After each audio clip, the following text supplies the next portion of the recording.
Dear friends, good afternoon, ladies and gentlemen, students and experts and dear friends. It is great honor for me to be here again, here in Masaryk University. I remember excellent meeting with you last year, and I just would like to express my gratitude to Rector Martin Babiš and of Professor Hanush. Thank you for organizing this. It's a great honor for me to address again this is distinguished audience, and especially young people who just making their minds for current situation and future. Today we will discuss important issues of potential development of the situation in the world now, especially Russia and Ukraine, and of course we will try to have a look what could happen afterwards in the next period of time. Dear friends, before we go just to the future, we have to take a note what is happening now. Just the war already continues for almost 4 years. Putin conducting just aggressive war, unprovoked war to independent Ukraine, and we have already just almost 4 years of these problems. There was a great hope for this year 2025 when President Trump was stepped in a position in the Oval Office and the White House, and we thought that there will be some kind of development, positive development to stop the war. As he promised just literally just next day, 2 weeks, 3 weeks, etc., but 8 months already passed and nothing positive happened till now. It is not pleasant, it's easy to say, it's awful situation what we have now. We have many problems, even after Alaska summit. It appeared to be that Putin came out of Alaska summit as a winner. He got a silent, we can read this way, a silent permission to continue the war. Prior to that, there was a lot of rhetorics of exposing sanctions. Tough sanctions, as I said, devastating sanctions, awful sanctions, whatever words were used by Mr. Trump. But as a result of Alaska summit, it's appeared to be that as a result of 3 years isolation of Putin, Mr. Trump pulled out Mr. Putin out of isolation and gave him a silent permission to continue the war. That is, unfortunately, the assessment as it is now.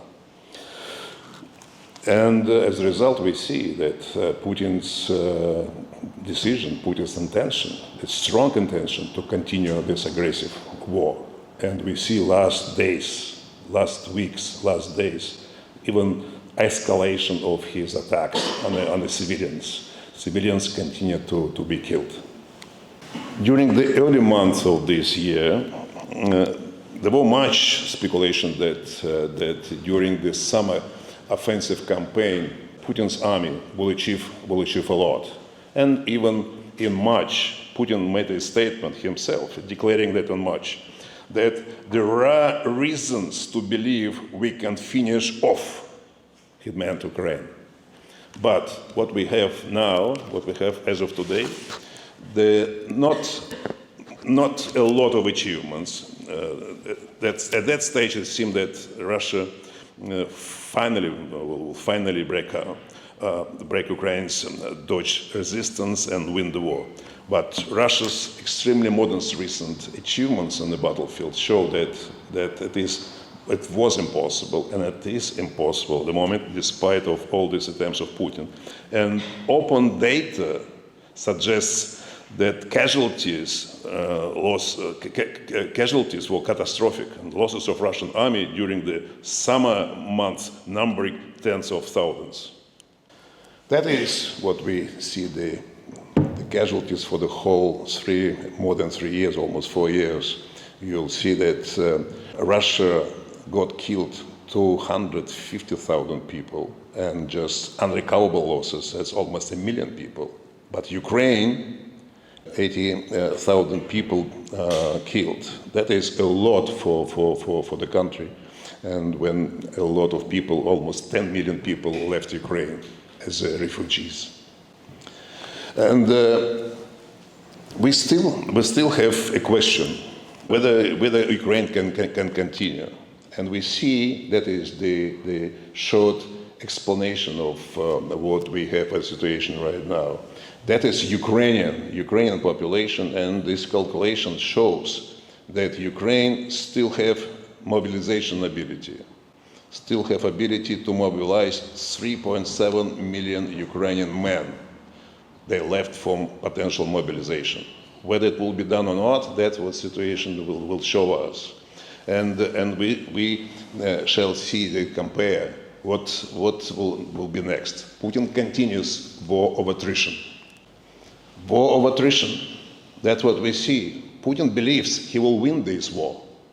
Compare the economic potential, you can see the GDP, size of economy, that's 10 times more than Ukraine. You will see military expenditure that's almost twice higher than Ukraine.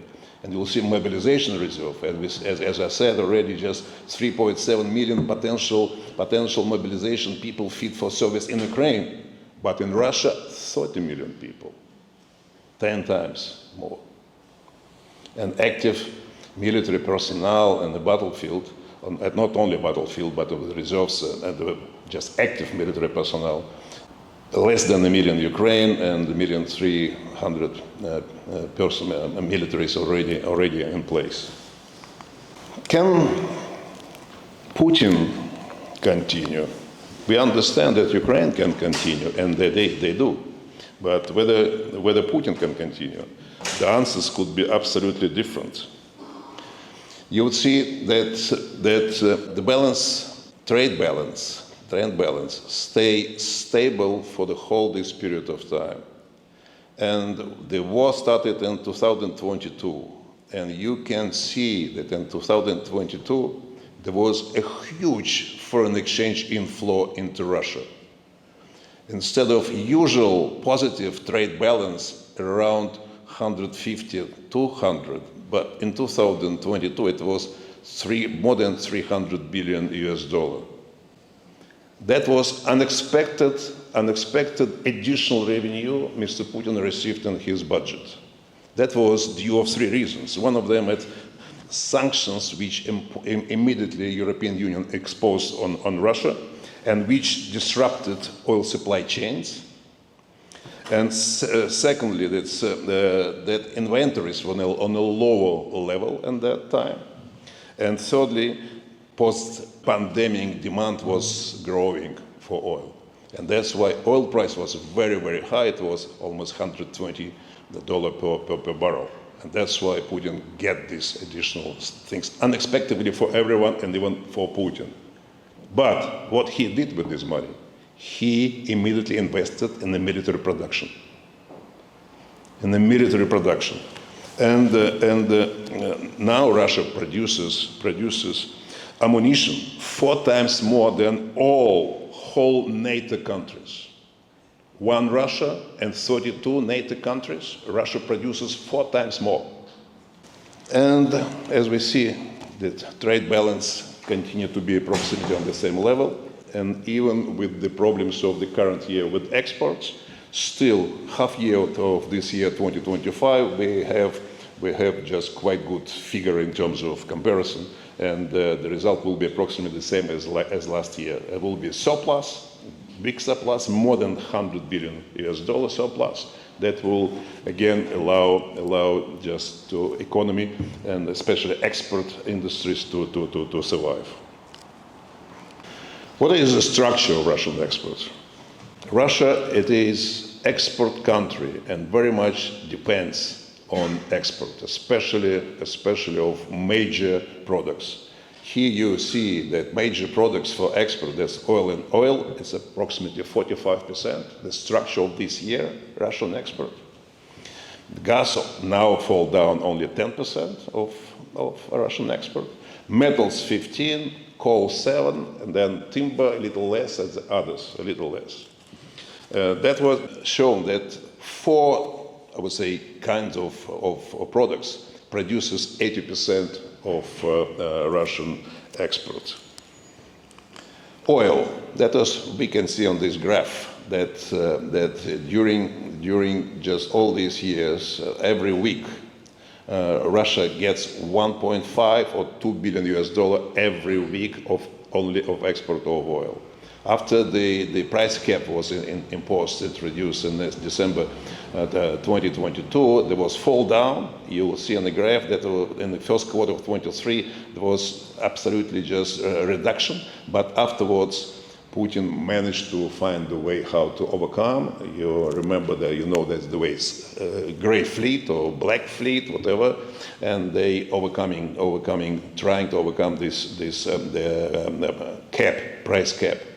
But now in the 2025, the oil prices, international prices, lower, and that's why there is no quite need for price cap. Although European Union recently, introduced another cap, it's $47 per barrel, but it will never work until United States will join it. That's why that's useless. Although it's, of course, political move, but actual implementation would not give an effect. That's how the oil was exported. And you can see that red, that is Northern Europe. Northern Europe countries stopped purchasing Russian oil by the end of the first war year. By the end of 2022, they stopped it. South European, that is gray, South European countries, they stopped purchasing Russian oil only in 2024, by the beginning of 2024. And remaining this year, last year and this year, that we have completely different situation with the market. Putin's Russia sending oil in different directions. Other industries, the last 2 years, as a result of sanctions which imposed 3 years ago, just sanctions didn't press immediately Putin for stop the war, but the cumulative effect already just in place. Metallurgy fall down by 4%. It's important 15% of export. That's already fall down. Wood manufacturing down by 8%, and coal mining by 15%. This industry just near to collapse. But we can see what's going with Russian export or gas export. That's interesting picture. Before the war, by the year 2021, Russia exported to European Union, to Europe, 170 billion cubic meters of natural gas. You see these 5 directions, that right lines shown there. These directions just provided export of 170 billion cubic meters. And if another so-called Nord Stream 2 Nord Stream 2 to be adopted, which never happened, that additional 55 billion cubic meters could be exported to there, because the program of European Union was based on Russian gas, because nobody expected that Putin's Russia would behave that way. That was a shock, of course, for everyone. And the 2 blue lines, that is export to Turkey, which continue to take place even now, just without interruptions. That's what we have just. But in 2024, Russian monopoly Gazprom just announced that they had huge losses of $13 billion because of the loss of most of European gas market. And what would we have? That it's great turn of Gazprom to the east. Whether this turn is great, let's discuss it now. Russia has one pipeline, so-called Power of Siberia 1 to China. And it was in 2020, through this pipeline, only 4 billion cubic meters was exported to China, only 4. In 2023, 30 billion cubic meters. This year, 2025, they claim that will be maximum. There will be 38 billion cubic meters to export to China. Let's compare 170 and 38. This uncomparable, 5 times difference. What's happening with Russian gas industry? People don't know where to pump. All storages full with natural gas. That's why Putin knocking the door of China, asking, let's have another project, let's get just another infrastructure. If Putin ensure Chairman C to have another project, Power of Siberia 2, that will be another 45 billion cubic meters. Still, it is much less than was European market. It's still impossible to replace. It's still impossible to switch all the industry for export for the eastern direction. What is the result we have? That is the change of the eastern turn. You see what was in 21, 40% of Russian trade, export and import, that was European Union. And China was only 14%. And India was only 2%. What we have this year, China completely replaced European Union, 32%, and India was almost nothing, now 17%. European Union only 14, there is no embargo for trade, but still there is trade, but only on 14% of this.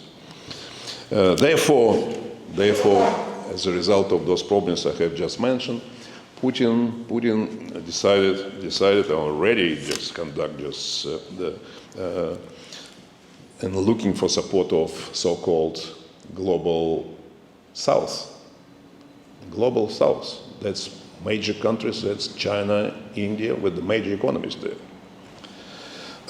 And this drift already evident. Unlike just the societies on the global north, which is Europe, United States, and others, the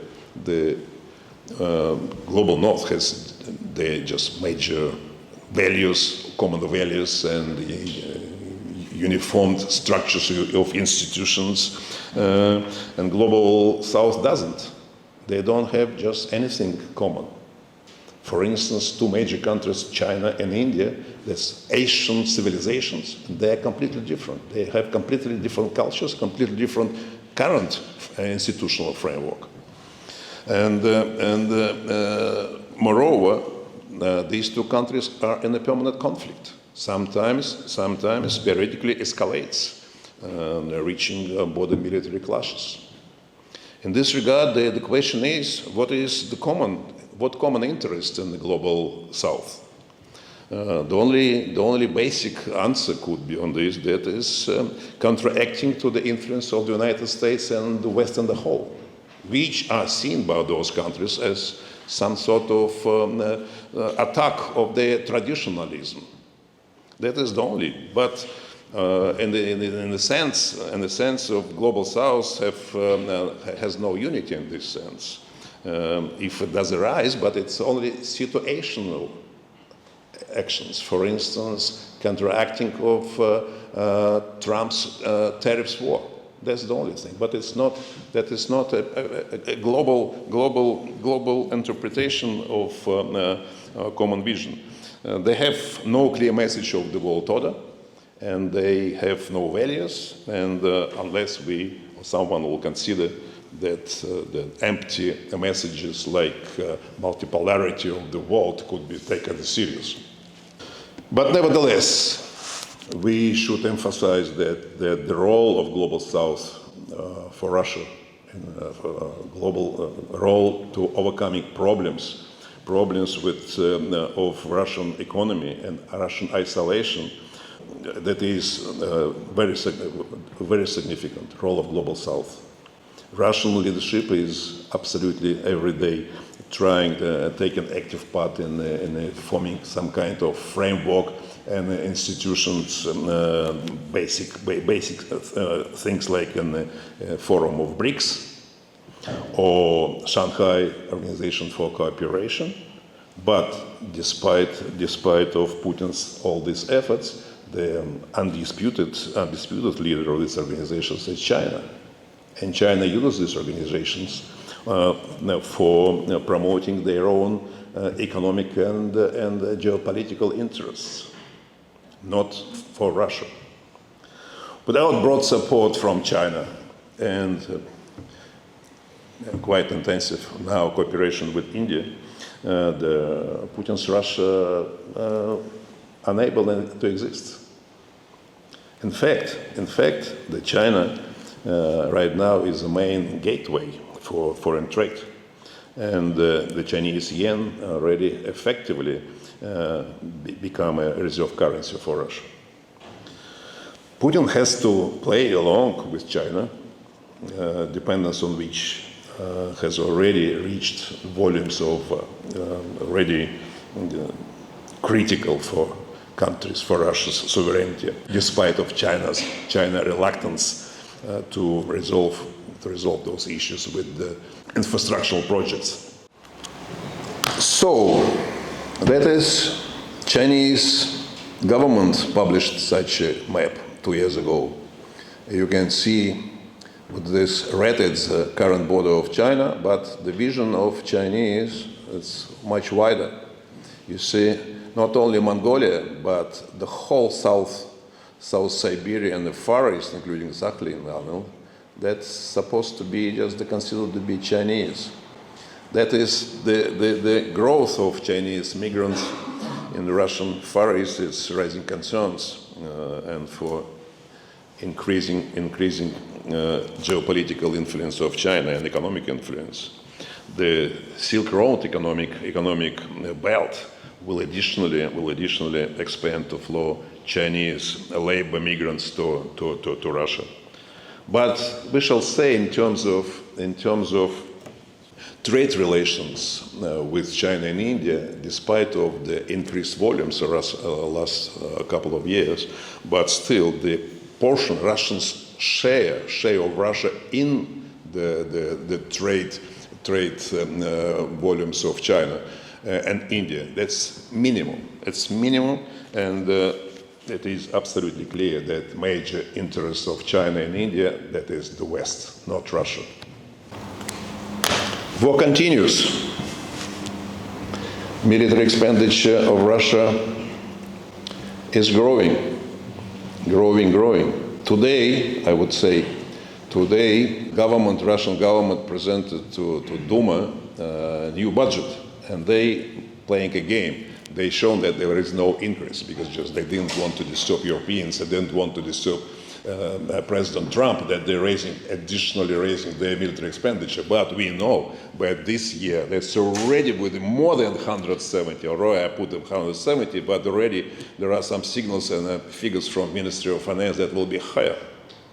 But that will be end of the year. But right now the discussion will be that Putin doesn't want to escalate, to increase, but there will be of course a further escalation. And in fact, the entire budget could be effectively called as a military one for next year. What the military industry, as I mentioned, just works in the full capacity, and spending increases, and the general question is how to stop Putin. How to stop Putin? Evident answer is money and strength, power, force. That is the world's GDP. The West should spend more to support Ukraine. It is absolutely clear that discussion going.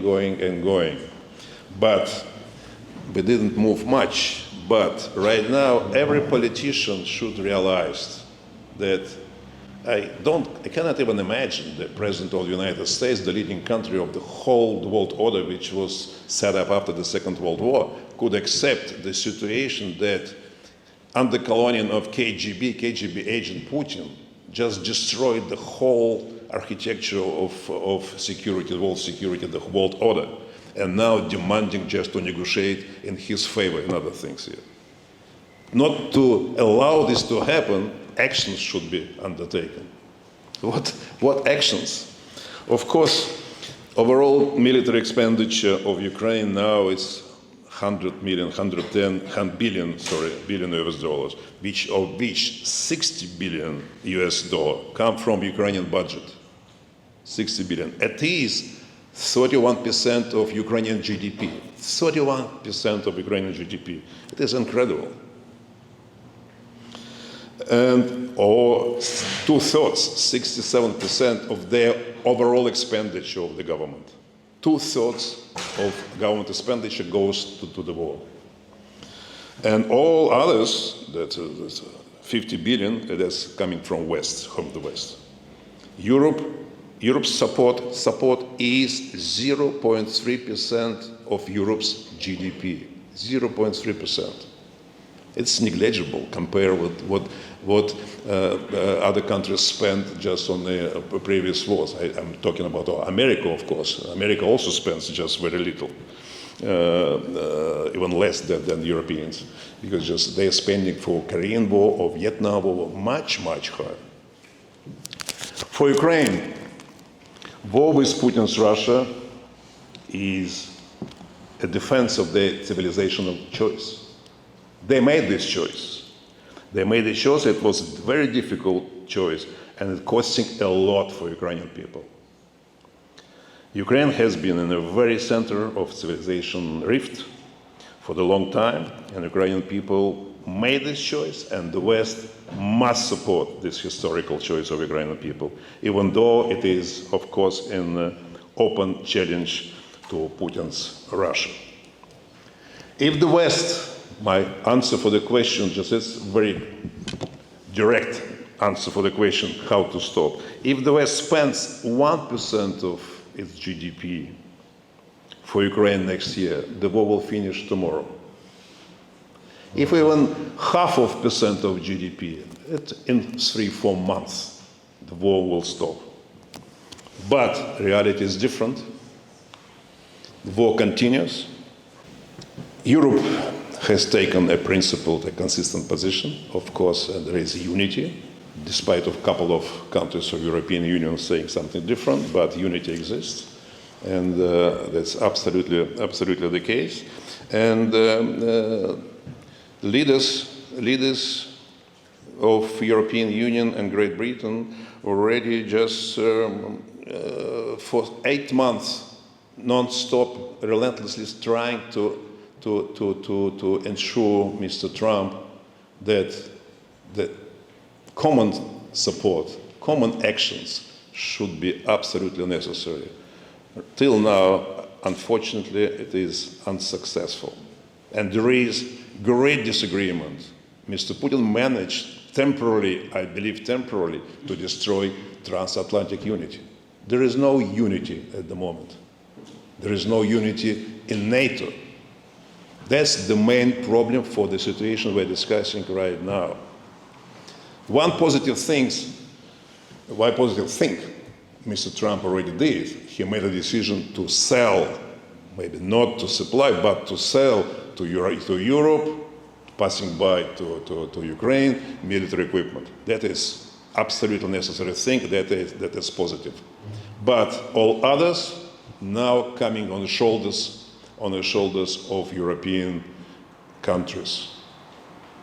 European countries should understand that they have to defend themselves, defend Ukraine, but it means defend themselves, spending a lot of things. And all previous illusions of the prosperity in the upcoming future, just as spending more for social needs, should disappear. They have supported Ukraine much larger, much bigger than before. It will be a very difficult period. Of course, Europe will strengthen Ukraine's ability to defend themselves, but European countries will refrain from fighting together with Ukrainians. Nobody will like to step in the war. It will be a difficult period for Ukraine, because just for European Union, just necessary to take time to take all the burden from the United States to replace their portion. That political decisions already made, and NATO decision to spend 4.5% already taken. But 5% already taken, 3.5% in military and infrastructure, 1.5% infrastructure, but they should, some time should pass to implement this in reality.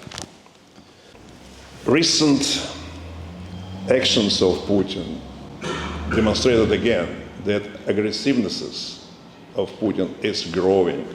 He needs and wants escalation. 19 drones within 6 hours, not one time, within 6 hours, destroying the air space of Poland, NATO country. Not one moment just they bought it as a mistake. Mr. Trump wanted to treat it as a mistake. It was for 6 hours. It was sending, and sending. It is deliberate provocation. What we see now, just all those drones in Denmark, Norway, in Germany, and Sweden too. That was another provocation. What Putin wants to achieve by this, he wants to enlarge, to increase his, I would say, ability to behave.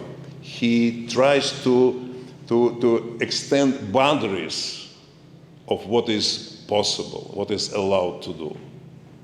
And there is no force replace, it means expect something else. And we already noted that the airspace of Estonia, 3 Russian aircrafts was just destroying, was illegally entering just territory of NATO country Estonia, and spent there 14 minutes there.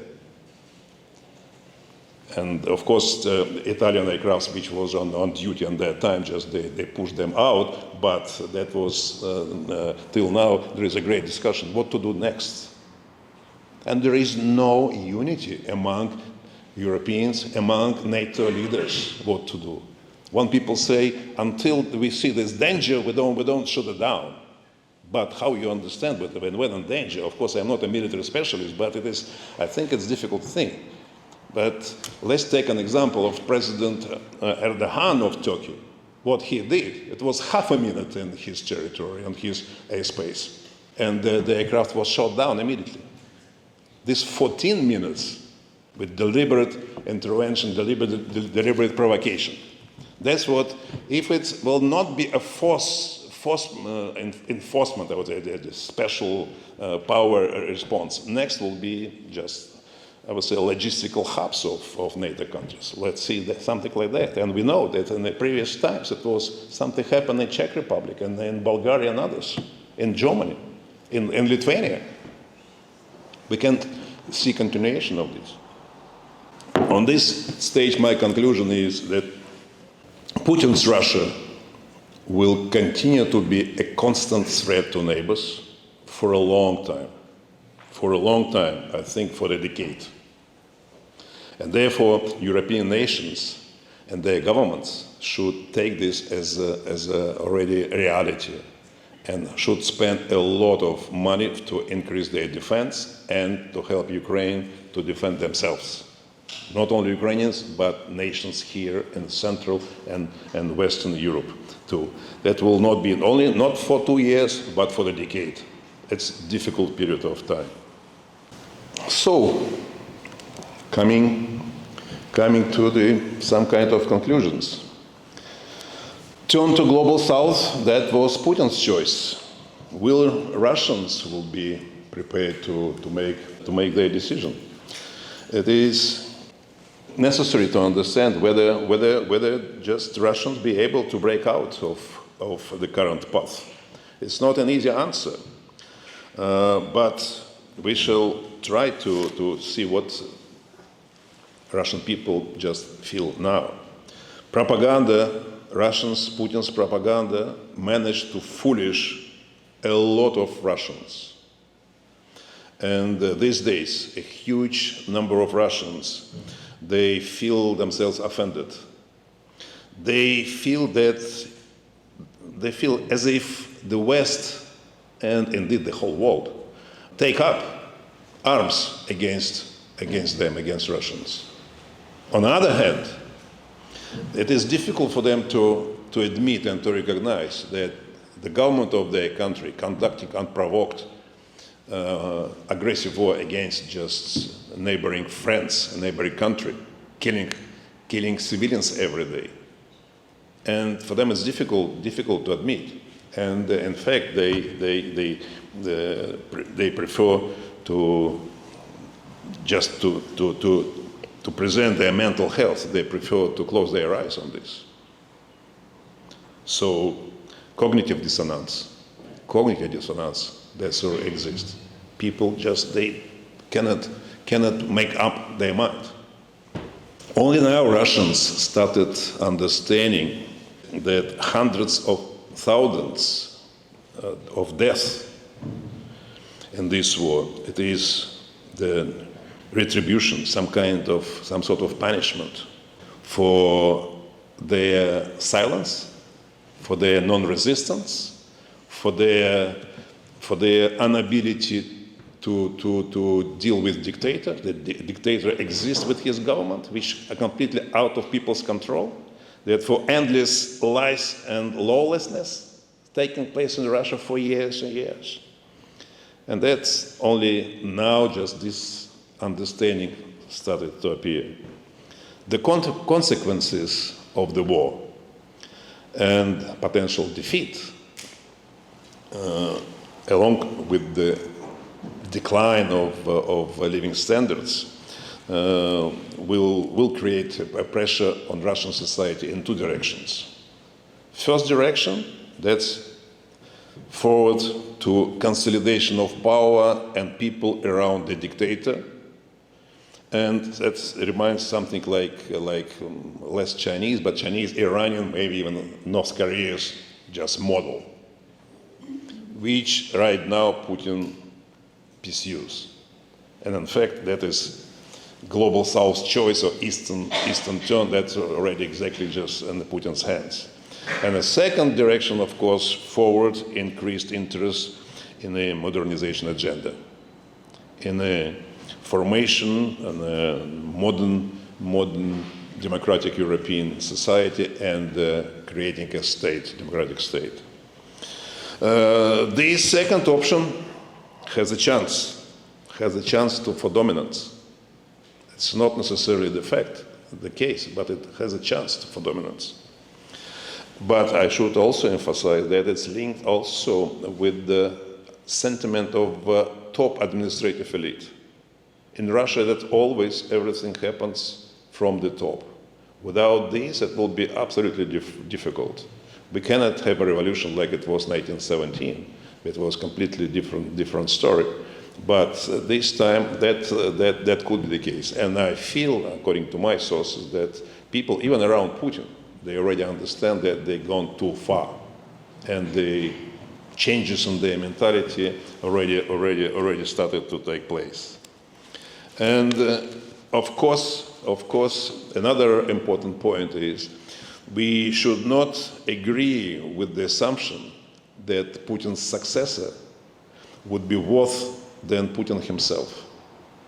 That's not absolutely the case. This logic drives us to the I would say camp or club of do not humiliate Putin, which is absolutely a wrong position, which in a shorthand just shows drives us to another position.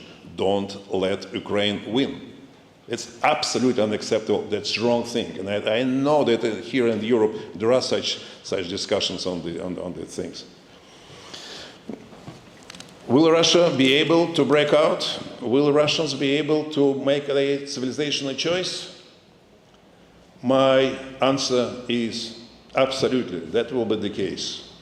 It's not now. Now it's not possible, but in a few years, not more than a decade, Russians will reconfirm their choice they did 30 years ago, and they will make again. They will make their choice towards European normal democratic state, and we'll be back together with you, my friends. Thank you very much.